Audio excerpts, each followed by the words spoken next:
दोस्तों नमस्कार। आईएएस हिंदी के इस प्लेटफॉर्म पर मैं रविरंजन आप लोगों का स्वागत करता हूं। एमसीक्यू प्रैक्टिस सेट के अंतर्गत आज का हमारा टॉपिक है भारत का भूगोल। इसके अंतर्गत हम लोग भारत के भूगोल से संबंधित 20 प्रश्नों को देखने जा रहे हैं। इस 20 प्रश्न में आपके कितने उत्तर सही होते हैं वो आप कमेंट करके बताइएगा। आइए शुरू करते हैं। पहला प्रश्न है, म्यांमार के साथ भारत के किन राज्यों की सीमाएं मिलती हैं? तो म्यांमार के साथ भारत के 4 राज्यों की सीमाएं मिलती है और ये 4 राज्य कौन कौन से हैं?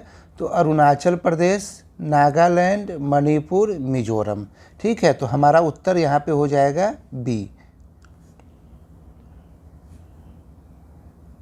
ये देख लीजिए, ये पूरा एरिया जो है ये म्यांमार है, इस साइड का एरिया। ठीक है, और म्यांमार से सीमा किसकी मिल रही है? तो ये रहा मिजोरम, ये मणिपुर, ये नागालैंड और ये अरुणाचल प्रदेश का ये वाला एरिया। तो 4 नाम आपको याद रखना है, अरुणाचल प्रदेश, नागालैंड, मणिपुर, मिजोरम। इन चारों राज्यों की सीमाएं म्यांमार से मिलती है। आइए अगले एमसीक्यू को देखते हैं। क्षेत्रफल की दृष्टि से भारत के 3 सबसे बड़े राज्य कौन कौन से हैं? तो क्षेत्रफल की दृष्टि से भारत के 3 सबसे बड़े राज्य हैं राजस्थान, राजस्थान के बाद मध्य प्रदेश, मध्य प्रदेश के बाद महाराष्ट्र। इसके आगे के भी 2 यदि आपको याद रखने हैं तो ये याद रख लीजिएगा कि उत्तर प्रदेश और उत्तर प्रदेश के बाद गुजरात। ठीक है, तो ये 5 क्षेत्रफल की दृष्टि से सबसे बड़े 5 राज्य हो गए हैं। ठीक है, गोवा क्षेत्रफल की दृष्टि से सबसे छोटा राज्य है, ये भी ध्यान में रखिएगा। आगे बढ़ते हैं। भारत में कर्क रेखा निम्नलिखित में से किस राज्य से होकर नहीं गुजरती है? ठीक है, यहाँ पूछ क्या रहा है? नहीं गुजरती है। कर्क रेखा 8 राज्यों से होकर गुजरती है। ये 8 राज्य है गुजरात, राजस्थान, मध्य प्रदेश, छत्तीसगढ़, झारखंड, पश्चिम बंगाल, इसके अतिरिक्त त्रिपुरा और मिजोरम। त्रिपुरा और मिजोरम। अब आप देख लीजिए कौन सा आपका उत्तर होगा। तो आपका उत्तर हो गया मणिपुर। मणिपुर ऐसा राज्य है जिससे होकर कर्क रेखा नहीं गुजरती है। 23.5 डिग्री का जो लाइन है ना, उसे कर्क रेखा कहते हैं। ठीक है, अब यहाँ पे एक चीज़ आपको याद और रख लीजिए, मानक यामियोत्तर रेखा 82.5 डिग्री पूर्वी देशांतर से गुजरने वाली रेखा को बोलते हैं मानक यामियोत्तर रेखा। भारत में ये 5 राज्यों से होकर गुजरती है। ये 5 राज्य कौन कौन से हैं? ये है उत्तर प्रदेश, मध्य प्रदेश, छत्तीसगढ़, ओडिशा और आंध्र प्रदेश। नाम आप लोगों को याद रखना पड़ेगा ये। ठीक है, अब आपसे परीक्षा में ये सवाल भी पूछ सकता है कि कौन से ऐसे राज्य हैं जिससे कर्क रेखा और मकर रेखा दोनों कर्क रेखा और मानक यामियोत्तर रेखा दोनों गुजरती है। तो आप ध्यान यहाँ पे रखिएगा कि कौन कौन से राज्य ऐसे आ गए हैं। तो ऐसे राज्य हैं मध्य प्रदेश और छत्तीसगढ़। और दोनों कहाँ पे एक दूसरे से मिलते हैं? तो ये मिलते हैं छत्तीसगढ़ में। छत्तीसगढ़ में कोरिया जिला है, वहीं पे बैकुंठपुर के पास ये मिलते हैं। तो ये सारी बातें हो गई। चलिए अगले प्रश्न को देखते हैं।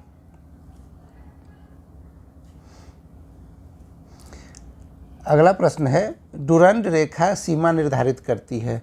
तो देखिए, डुरंड रेखा 2 राज्यों के साथ सीमा निर्धारित करती है, पाकिस्तान और अफ़गानिस्तान और भारत और अफ़गानिस्तान। ये दोनों राज्यों के साथ सीमा निर्धारित होता है। तो इसका उत्तर क्या हो जाएगा? उपर्युक्त में से एक से अधिक। ये देखिए, यही है डुरंट लाइन। ये जो लाइन आ रहा है यही डुरंट लाइन है। ठीक है, तो ये अफ़गानिस्तान है, ये पाकिस्तान और अफ़गानिस्तान के साथ भी सीमा निर्धारित कर रहा है, और ये इंडिया है तो इंडिया के साथ भी ये सीमा निर्धारित हो रहा है। समझ गए? तो ये डुरंड रेखा की बात हो गई। चलिए अगले प्रश्न को देखते हैं। निम्नलिखित में से कौन सी नदी घाटी कोयले की भंडार से समृद्ध है? तो ये तीनों नदी घाटी, दामोदर नदी घाटी, सोन नदी घाटी और महानदी नदी घाटी, ये तीनों कोयले के भंडारों से समृद्ध है। यदि तो यहाँ उत्तर हो गया डी। यदि सर्वाधिक समृद्ध जैसा कुछ पूछ लिया जाए तो दामोदर नदी घाटी सर्वाधिक समृद्ध है। ठीक है, ये एनसीईआरटी का फैक्ट है और ये सवाल पहले बीपीएससी के द्वारा पूछा जा चुका है। आइए अगले एमसीक्यू को देखते हैं। निम्नलिखित दर्रों का उत्तर से दक्षिण सही क्रम बताइए। अब यहाँ पे क्या बताना है? उत्तर से दक्षिण क्रम बताना है। तो क्या क्या रहा है? थाल घाट, भोर घाट, पाल घाट और सेनकोट्टा। ठीक है, तो ये जो ए आंसर है ये सही आंसर है। ये कैसे कैसे है? तो ये थाल घाट जो है, यहाँ पे लिखता हूँ मैं, ये मुंबई और नासिक के बीच में है। थाल घाट के बाद आता है भोर घाट, ये मुंबई और पुणे के बीच में है। कैसे है ये समझ में आ रहा है? ऐसे देखिए, जैसे यहाँ नासिक है, ठीक है, इस पॉइंट से आइए तो ये बीच में आपका आ गया थाल घाट। ठीक है, ये आपका हो गया मुंबई। यहाँ से नीचे आएंगे, ये हो गया पुणे, और ये बीच का जो जगह है ये हो गया भोर घाट। ठीक है, तो थाल घाट कहाँ है? मुंबई और नासिक के बीच में। भोर घाट कहाँ है? मुंबई और पुणे के बीच में। पाल घाट कहाँ है? तो ये सेलम और कोच्चि के बीच में है। और सबसे नीचे है सेनकोट्टा दर्रा। सेनकोट्टा दर्रा कहाँ है? तो ये है मदुरई और कोल्लम के बीच में। तो थाल घाट, भोर घाट, पाल घाट और सेनकोट्टा दर्रा, ये जरूर याद रखिएगा, आपसे परीक्षा में पूछ लिया जाएगा। ठीक है, आइए अगले एमसीक्यू को देखते हैं। सतपुड़ा पर्वतमाला समूह है सतपुड़ा श्रेणी का, महादेव श्रेणी का, मैकाल श्रेणी का, उपर्युक्त में से एक से अधिक। डी। सतपुड़ा पर्वतमाला तीनों श्रेणी का समूह है। ठीक है, आइए अगले प्रश्न को देखते हैं। महादेव पहाड़ी की सर्वोच्च चोटी कौन सी है? महादेव पहाड़ी की सर्वोच्च चोटी है धूपगढ़। ठीक है, अमरकंटक सर्वोच्च चोटी है मैकाल पहाड़ी की। महेंद्रगिरी पूर्वी घाट से संबंधित है। और अन्नामलाई पर्वत श्रृंखला है, ये कोई सर्वोच्च चोटी है ही नहीं। और इसकी अन्नामलाई की जो सर्वोच्च चोटी है उसका नाम है अनाईमुडी। ठीक है, और ये दक्षिण भारत की सर्वोच्च चोटी है। ठीक है, ये ध्यान में रखना है। अब दक्षिण भारत में बात हो रही है तो ध्यान में रखिएगा कि चोटियों में नीलगिरी, अनाईमुडी,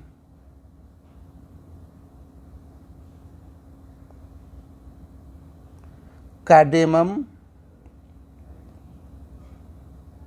और नागरकोइल,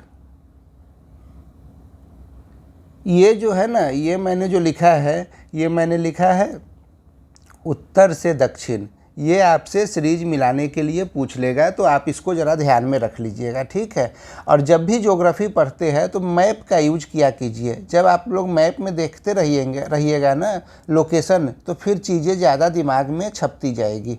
आइए अगले एमसीक्यू को देखते हैं। निम्नलिखित में से किसे उत्खात भूमि का प्रदेश कहते हैं? तो उत्खात भूमि का प्रदेश कहते हैं बुंदेलखंड के पठार को। ठीक है, ये बुंदेलखंड का पठार जो है ये उत्तर प्रदेश और मध्य प्रदेश के सीमा पर है। और इसकी जो सबसे ऊंची चोटी है उस चोटी को बोलते हैं सिद्ध बाबा पहाड़ी। ठीक है, चलिए अगला देखते हैं। लोनार झील अवस्थित है। लोनार झील कहाँ अवस्थित है? तो ये महाराष्ट्र में अवस्थित है। ठीक है, लोनार झील कहाँ पे अवस्थित है? तो महाराष्ट्र में अवस्थित है। और इसे कमल दल के नाम से भी जानते हैं।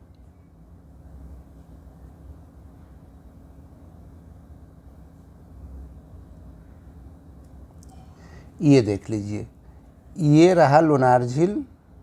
ठीक है, महाराष्ट्र में है और इसे कमल दल भी कहते हैं। ठीक है, आइए अगले प्रश्न को देखते हैं।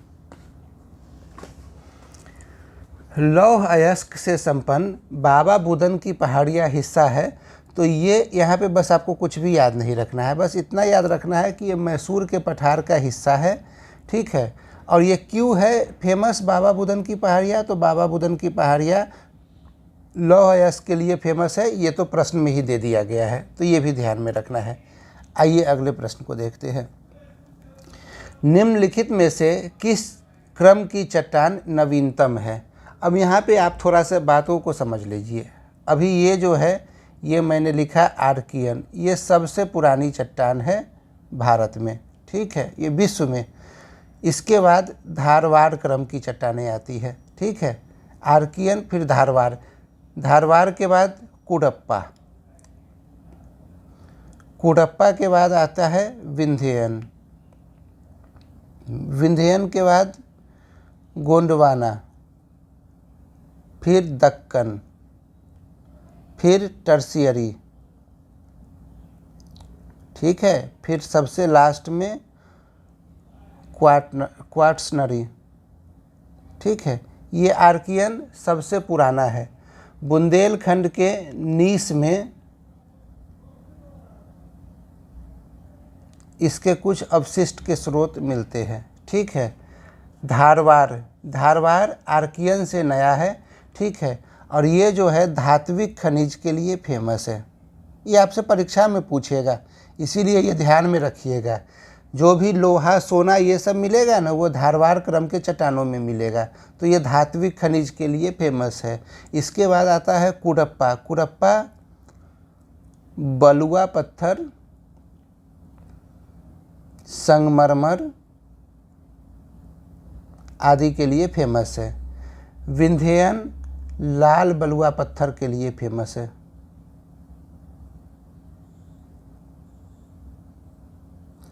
गोंडवाना क्यों फेमस है? कोयला।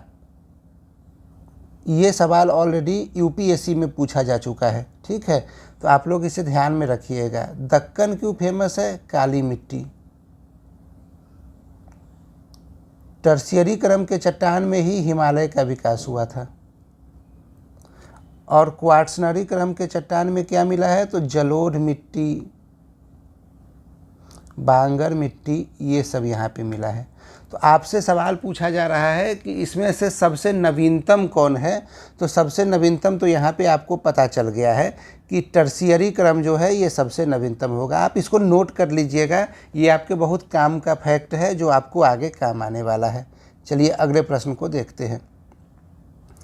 धात्विक खनिज सामान्यतः पाया जाता है, अभी तुरंत बताया है मैंने कि ये धात्विक क्रम के चट्टान में पाया जाता है। चलिए आगे देखते हैं। पोंग परियोजना किस नदी पर है? ठीक है, तो पोंग परियोजना व्यास नदी पर है। इसमें हिमाचल प्रदेश में पोंग जलागार बनाया गया है। और ये पोंग जलागार जो है इसे महाराणा प्रताप सागर नाम से जानते हैं। ठीक है, तो पोंग परियोजना से संबंधित बातें यहाँ समाप्त होती है। आगे बढ़ते हैं। निम्नलिखित में से यमुना की सबसे लंबी सहायक नदी कौन सी है? तो यमुना की सहायक नदी के बारे में पहले यमुना के बारे में ही जान लेते हैं। यमुना गंगा की सबसे बड़ी सहायक नदी है और ये बंदरपूछ श्रेणी में स्थित यमुनोत्री से निकलती है। ये याद पता है, ये ध्यान में रखिएगा आप लोग यमुना के बारे में। अब यमुना की सहायक नदी में दाई तरफ से 4 सहायक नदी है जिसका नाम याद रखना है। ये है चंबल, सिंध, बेतवा, केन। चंबल, सिंध, बेतवा, केन। चंबल, सिंध, बेतवा, केन। ये 4 दाई तरफ से आप लोगों को याद रखना है। बाएं तट से जो मिलती है ये यमुना के, उसमें आता है टोंस। ये टोंस जो है सो यमुना की सबसे लंबी सहायक नदी है। टोंस के अलावा आता है हिंडन, करेन, संगर, ठीक है, आदि। तो यहाँ पे हमारा उत्तर हो गया टोन्स। आपको ये सारे नाम याद करके रखने पड़ेंगे क्योंकि परीक्षा में कोई भी नाम पूछ सकता है। तो कम से कम जो महत्वपूर्ण नदियाँ हैं, ठीक है, उन नदियों के सहायक नदियों का नाम हमें याद रहना चाहिए। आइए अगले प्रश्न को देखते हैं। निम्नलिखित में से कौन चंबल की सहायक नदी नहीं है? ठीक है, तो हमने अभी देख लिया है कि केन जो है वो यमुना की सहायक नदी है। ठीक है, तो इसके अलावा जो बचा बनास, पार्वती और काली सिंध, ये सब चंबल की सहायक नदी है। चलिए अगले प्रश्न को देखते हैं। निम्नलिखित में से कौन सी नदी बंगाल की खाड़ी में नहीं गिरती है? महानदी, कावेरी और गोदावरी, ये तीनों बंगाल की खाड़ी में नहीं गिरती है। ये मंजरा जो है, ये मंजरा गोदावरी की सहायक नदी है। ठीक है, तो ये गोदावरी नदी में मिल जाती है, इसीलिए ये बंगाल की खाड़ी में नहीं गिरती है। तो हमारा उत्तर हो गया ए। आइए अगले प्रश्न को देखते हैं। निम्नलिखित में से कौन ब्रह्मपुत्र की सहायक नदी है? ठीक है, तो ब्रह्मपुत्र की सहायक नदी में सुबनसिरी, कामेंग, दिबांग, ये सब है। इसके अतिरिक्त मानस, दिहांग, धनसिरी, संकोश, ये सब के सब जो है ये ब्रह्मपुत्र की सहायक नदी है। तो यहाँ हमारा उत्तर क्या हो गया? डी उत्तर हो गया, उपर्युक्त में से एक से अधिक। आइए अगले प्रश्न को देखते हैं। पूर्व से पश्चिम की तरफ क्रमबद्ध करें। अब देखिए, पूर्व से पश्चिम की तरफ जब क्रमबद्ध करना है तो मैं सारे श्रृंखलाओं का नाम यहाँ पे लिखता हूँ, सारे प्रमुख चोटियों का नाम लिखता हूँ। ठीक है, पूर्व से पश्चिम चल रहे हैं। कंचनजंगा, मकालू, माउंट एवरेस्ट, अन्नपूर्णा,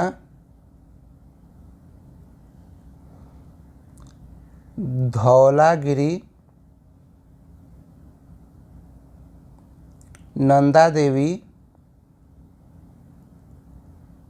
बद्रीनाथ,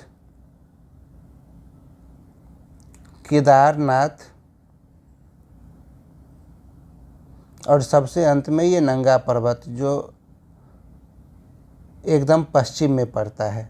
ठीक है, ये हमने आपको पूर्व से पश्चिम बता दिया। ठीक है, अब आप लोग इसका उत्तर कमेंट करके बताइए कि कौन सा सही उत्तर होगा। आइए अगले एमसीक्यू को देखते हैं। मेन बाउंड्री थ्रस्ट अलग करता है, ये मध्य हिमालय को शिवालिक हिमालय से अलग करता है। आइए अगले एमसीक्यू को देखते हैं। आज का 20 प्रश्न हमारा यहाँ पे पूरा होता है। ठीक है, उम्मीद करता हूँ कि आप लोगों को ये सीरीज पसंद आ रहा होगा और आप लोगों की तैयारी में इससे मदद मिल रही होगी। अगले एक सीरीज के साथ फिर कल मिलते हैं, तब तक के लिए धन्यवाद।